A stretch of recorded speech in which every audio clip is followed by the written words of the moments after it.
Urban FM 104.5. Urban FM 104.5. Vous êtes sur les 104.5 Urban FM. Je vous le disais qu'on parlera d'enseignement technique et professionnel. On a Madame Jimba Onkanoa Tissa. Elle est directeur de l'orientation et de la vie scolaire.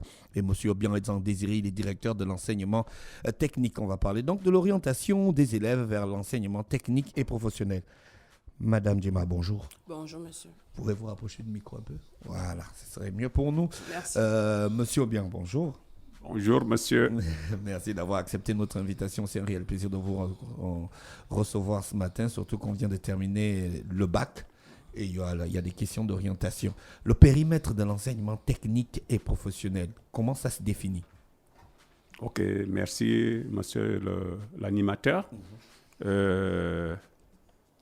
Nous avions voulu vraiment qu'on soit invité dans votre radio pour parler du périmètre. Non seulement du périmètre, nous allons profiter de parler aussi de l'orientation, puisque nous sommes dans l'activité de l'orientation des élèves de l'enseignement général vers l'enseignement technique et professionnel. Alors, commençons par le premier point, le périmètre. Le périmètre n'est autre chose que la description des zones où se trouve l'enseignement technique et professionnel.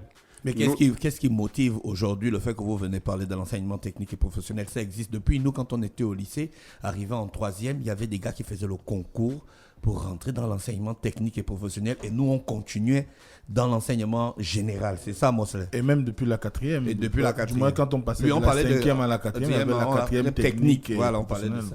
À l'époque, il n'y avait pas grand bruit dessus. Aujourd'hui, qu'est-ce qui motive ce dynamisme dans l'enseignement technique et professionnel de maintenant communiquer pour que les jeunes s'orientent vers ce domaine? Oui, il faut dire que la dynamique a été impulsée même à partir du moment où les autorités politiques parlent de l'enseignement technique et professionnel comme les filières qu'ils considèrent comme moteur de croissance, entre griffes, et que le constat a été fait. L'enseignement technique et professionnel est méconnu du grand public. Nous allons saisir de l'opportunité que vous nous offrez pour parler de l'enseignement technique et professionnel. Alors, comme vous l'avez si bien dit, il faudrait que le public sache comment est implanté l'enseignement technique et professionnel. Alors, l'enseignement technique et professionnel, tout simplement, a une direction générale qui se trouve dans la zone de l'Estuaire, donc dans la province de l'Estuaire. Et l'enseignement technique et professionnel a des zones déconcentrées. Au niveau des déconcentrés, nous avons 5 zones de direction d'académie. Nous avons la zone d'académie de l'Estuaire, DESA Estuaire. DESA Estuaire dispose de 4 établissements. Le lycée technique national Omar Bongo, le lycée technique de Libreville, le lycée technique de Bikele et le lycée technique d'Ntoum. Ça, c'est la zone académique de l'Estuaire. Maintenant, nous avons aussi une autre zone, la zone d'académie Wotogwe-Ogwelolo. Au niveau du Wotogwe-Ogwelolo, nous avons aussi 4 établissements. Le lycée technique Agathe Benze de Franceville, le lycée technique Fulbert Bongota de Mwanda, le lycée technique de Lekoni et le lycée scientifique et technologique Paul Kouya qui se trouve au niveau de l'Ogwelolo, à Kulamutu. Alors, nous avons une troisième zone, la zone académique Ngounye-Nyanga. Dans cette zone, nous disposons aussi de 4 établissements. Le lycée technique Nyonda Makita de Mouila, le lycée technique Alexandre Biangue de Chibanga, le lycée technique de Fougamou et le lycée technique agricole de Lebamba qui vient de voir le jour. Après la zone académique Ngounia-Nyanga, il y a aussi la zone académique moyenne Ogoué maritime, où nous avons 3 établissements. Le lycée technique, 2 établissements. Le lycée technique Jean-Fidèle Otando, autant pour moi 2 établissements. Le lycée technique Jean-Fidèle Otando et le lycée technique l'École nationale de commerce. Uniquement 2 établissements. Ça, c'est dans la zone Ogoué maritime. Moyenne Ogoué maritime. Mais nous parlons de zone. Il n'y a pas un lycée technique et professionnel? Non, là, nous c'est une zone. C'est une zone académique. C'est une zone académique. Quand on parle de zone académique, il n'est pas forcément dit qu'il y a un établissement à Logoué et Vindo, ou à Logoué maritime, à Logoué et Vindo. Donc, la zone Ogoué maritime, moyenne Ogoué. Les établissements sont dans l'Ogoué maritime, mais on prend aussi la zone du moyenne zone académique. Parce qu'ils sont proches. Voilà. Donc, nous avons cette zone académique moyenne Ogoué maritime, qui n'a que 2 établissements. Le lycée technique Jean-Fidèle Otando de Port-Gentil et l'École nationale de commerce de Port-Gentil. OK? Et la dernière zone académique, c'est Ogoué Vindo Wellington, où nous n'avons qu'un seul établissement. Le lycée technique Bernard Obiang Doyem. De Mokom Kodjoui. Voilà, de Mokom Kodjoui. Donc, voilà un peu décrit. Mokom Kodjoui. Voilà, quand j'étais petit, je savais que c'était le lycée technique de Mokom Kodjoui. Tu veux montrer que tu connais Oyem. Voilà, en résumé, décrit ou circonscrit le périmètre de l'ETP. D'accord. Qu'est-ce qu'on fait dans l'enseignement technique et quelle est la tutelle de l'enseignement technique? C'est le ministre de la formation professionnelle ou le ministre de l'Éducation nationale? Ou c'est transversal? Aujourd'hui, l'enseignement technique fait partie du ministère de l'Éducation nationale. Nous ne faisons pas partie de la formation professionnelle. Parce que, permettez-moi d'expliquer, l'enseignement technique et professionnel n'est pas la formation professionnelle. Parce qu'il y a des confusions au niveau du public. Vous voulez faire la formation professionnelle, vous allez dans les centres de formation professionnelle.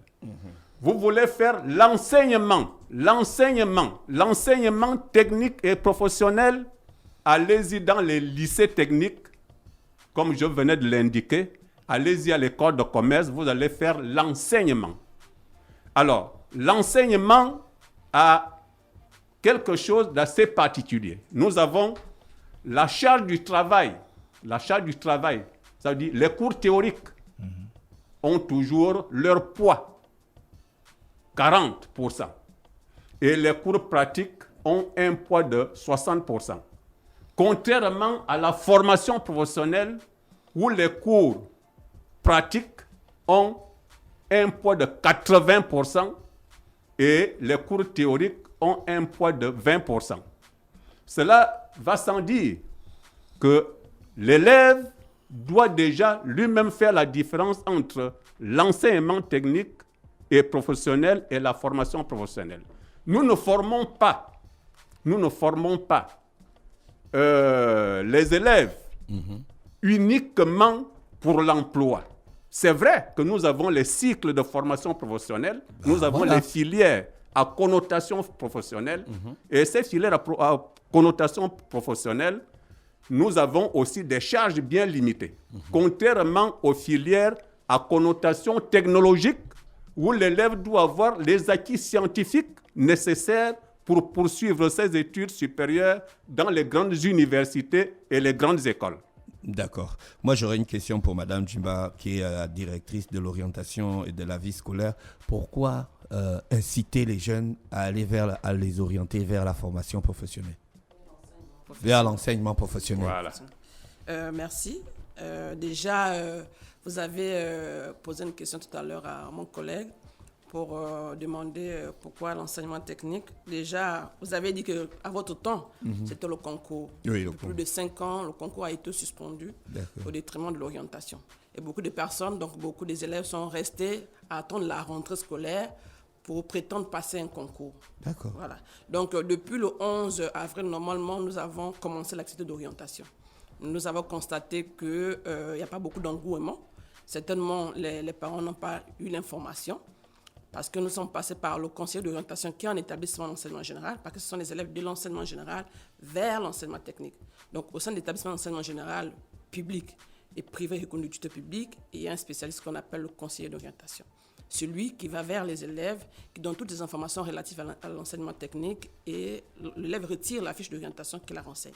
Donc, nous avons reçu déjà toutes les fiches d'orientation et nous avons constaté que nous avons à ce jour 3200 candidats. Donc, on a juste insuffisant. Et puis, puisque Madame le ministre souhaiterait que la commission d'orientation se fasse, que tous les résultats concernant l'éducation nationale soient disponibles au plus tard à la rentrée administrative. Donc, pour éviter que les parents ne reviennent à la rentrée pour solliciter encore l'enseignement technique, nous avons jugé utile de proroger la date de dépôt de dossier. D'accord. Parce que vous trouvez que le nombre est insuffisant. Est insuffisant. Mais est-ce que c'est parce que vous allez proroger la date que le nombre va augmenter? Parce que peut-être les gens ne veulent plus aller à l'enseignement technique et professionnel. Les enfants montent sur les bus, ils font les bagarres, les ateliers ne sont pas équipés comme à l'époque du lycée technique, comme on voit. Les gars, ils postent. Parce que les enfants qui sont dans l'enseignement technique, là, ils postent les photos de comment ils travaillent à l'école, quels sont les outils qu'ils ont à leur disposition. On n'invente rien, il y a qu'à aller sur les réseaux sociaux et puis vous allez voir ça. Est-ce que vous pensez que ça peut inciter les enfants à aller vers l'enseignement technique et professionnel? Bon, je pense que c'est vrai qu'il y a des photos, mais nous avons eu, dans le cadre de la Banque mondiale, la Banque africaine, nous avons eu des réhabilitations de nos établissements qui ont été réhabilités et équipés. Donc, c'est dans ce sens, avec les réhabilitations des partenaires et les constructions, on va dire l'enseignement technique a, excusez-moi du terme, a du punch en ce moment. Donc, aller vers l'enseignement technique, on a besoin de techniciens. On a des personnes diplômées, des ingénieurs, etc., des docteurs.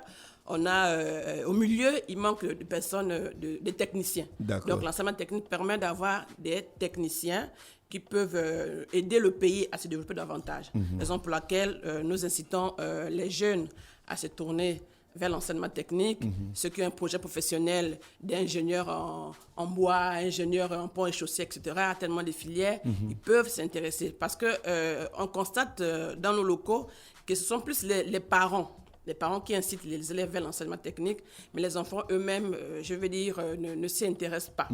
Mais le choix du parent n'est pas forcément celui de l'enfant. Lorsque l'enfant fait un choix personnel, il est motivé. Ça veut dire que peu importe les contraintes qu'il va trouver au sein de l'enseignement technique, il ne doit pas se démotiver. Lorsque le choix, c'est le parent qui l'impose, on finit par abandonner. Raison pour laquelle nous venons inciter davantage les élèves à s'intéresser vers l'enseignement, à l'enseignement technique, parce qu'il y a des métiers porteurs, des métiers d'avenir, qu'en passant par l'enseignement technique, c'est plus, je ne vais pas dire facile, mais c'est plus facile, on va dire ça comme ça, parce que supposons qu'un enfant veut faire dans le bois, il veut faire un ingénieur en bois. Nous, en enseignement technique, on a les filets dans le bois. C'est vrai que celui qui aura fait son bac CD pourra aussi faire dans le bois. Mais la différence, c'est que lorsqu'il se rend dans les établissements supérieurs, celui qui a fait le bois depuis l'enseignement technique, il est plus ou moins à l'aise parce que c'est une continuité. Lorsqu'on rentre dans l'enseignement technique, lorsqu'on a un bac technique, on est déjà spécialisé dans une filière. Vous avez fait F3 électricité. Je vais faire le bois. Est-ce que dans l'enseignement technique, j'aurai la facilité de rentrer en contact avec les entreprises qui font dans le bois au Gabon? Est-ce que j'aurai des stages? Est-ce que j'aurai des formations ponctuelles? Est-ce que j'aurai des séminaires? Est-ce que je vais rencontrer des professionnels du bois? C'est toutes ces questions que les parents veulent savoir. J'ai une question parce qu'on a abordé un sujet depuis un bout de temps, c'est celui de la rareté des candidatures. Parce qu'il faut quand même qu'on arrive à comprendre ce qui aujourd'hui fait que depuis des années que l'enseignement technique et professionnel existe au Gabon, mais il n'y a toujours pas un engouement de la part des élèves. On a une grande masse, on va dire près de 90% des effectifs scolaires se retrouvent dans l'enseignement général, alors qu'il y a on va dire des opportunités plus faciles d'emploi dans le technique. Est-ce que vous avez mené quand même une étude pour savoir ce qui aujourd'hui continue à faire en sorte qu'il n'y ait toujours pas un engouement sérieux de la part des jeunes Gabonais? Oui, merci. Je vais tenter de donner quelques éléments de réponse. Oui. Il n'y a pas d'engouement perceptible pour une simple raison. Aujourd'hui, l'enseignement technique et professionnel est un peu méconnu. Même s'il y a eu beaucoup d'améliorations depuis les États généraux de l'éducation, c'est que je vous donne raison. Hein. 2010, les États généraux de l'éducation de 2010 ont démontré que l'enseignement technique et professionnel, y compris la formation professionnelle, ne présente que 8% du système éducatif gabonais. Donc ça veut dire que c'est trop faible par rapport à la réalité. Nous sommes un pays en voie de développement et il faudrait vraiment mettre un accent particulier sur l'enseignement technique et professionnel. Cela, c'est un fait. Deuxième fait, nous avons ce que le public ne connaît pas ou ne maîtrise pas lors de les recommandations ou la vision politique du plan de relancement de l'économie. Dans cette vision politique, il y a un accent particulier mis sur l'enseignement technique et professionnel. Là-dedans, nous avons les filières qu'ils appellent filières moteurs de croissance. Et ces filières existent bel et bien dans les établissements d'enseignement technique et professionnel.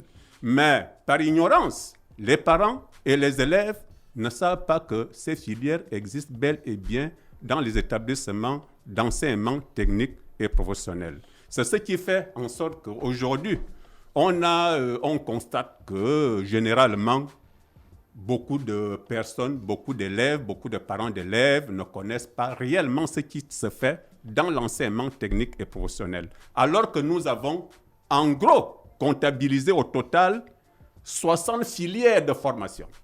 60 filières de formation. Et parmi les 60 filières de formation, nous avons 45 filières dans le secteur industriel. Secteur industriel, 45 filières de formation. Dans les 45 filières de formation, nous avons 14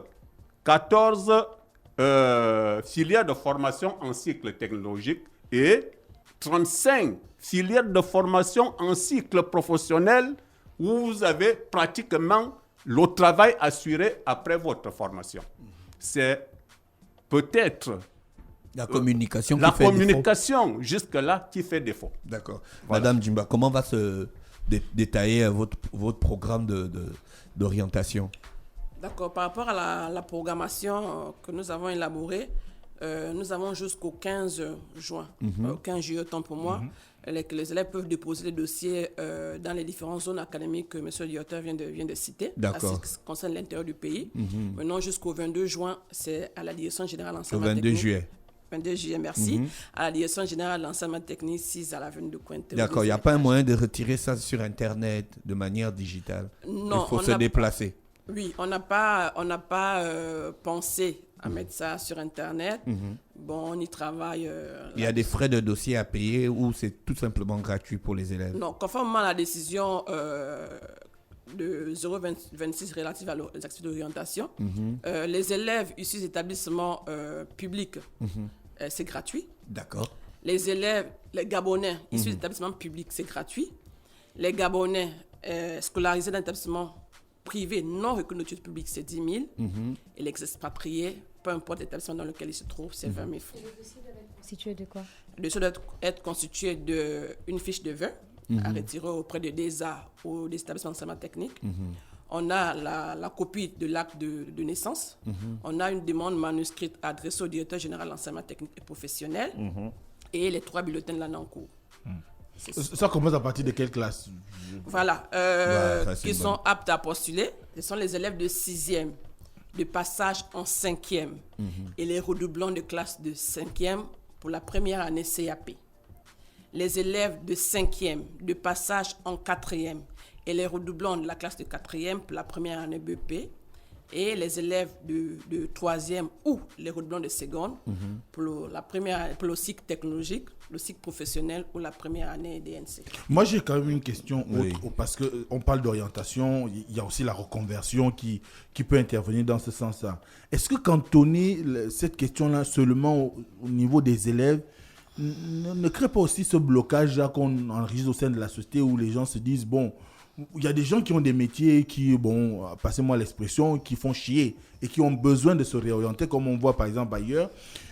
Mais ils ne trouvent pas d'offre sur place. Moi, je voudrais par exemple devenir boulanger. Pourquoi les établissements au Gabon n'offrent pas ce type de formation pour des reconversions? Ça, je crois que ce n'est pas la formation professionnelle. C'est tout ça. Ça rentre dans... Je peux tenter de répondre. Dans les lycées techniques, nous avons la formation continue.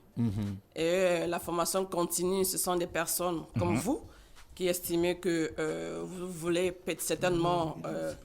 changer de filière ou de spécialité, vous pouvez. Je veux me rendre utile. Moi, je veux utiliser mes mains, par exemple. Pour tenter de faire ce que vous souhaitez faire après. Mais il y a aussi la formation professionnelle qui est là, qui certainement offre également cette possibilité aux adultes. Là, il s'agit des adultes. Bien sûr. Aux adultes qui certainement s'ennuient dans la profession qu'ils exercent en ce moment ou qui voudraient faire une reconversion.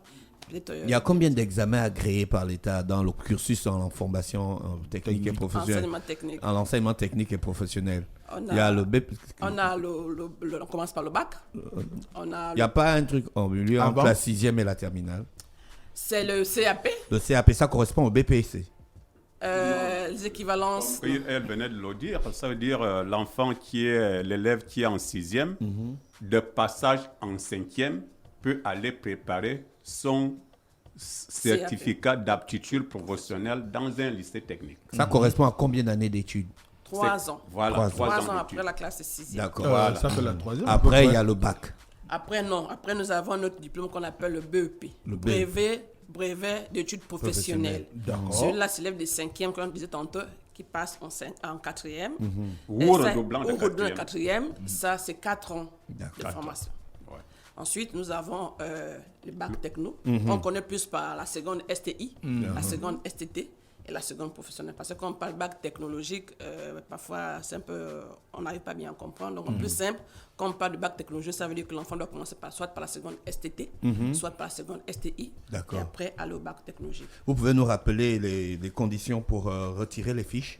Donc, on retire la fiche auprès des directeurs des zones académiques, auprès des établissements d'enseignement technique ou à la direction générale d'enseignement technique. D'accord. La composition du dossier? Le dossier doit être composé d'une fiche à retirer, donc une lettre de motivation adressée au directeur général d'enseignement technique, de la photocopie de l'acte de naissance et de 3 bulletins de l'année académique. Quand tout ça là est rempli, qu'est-ce qui va se passer ensuite? Vous allez communiquer sur ceux qui ont eu les dossiers validés?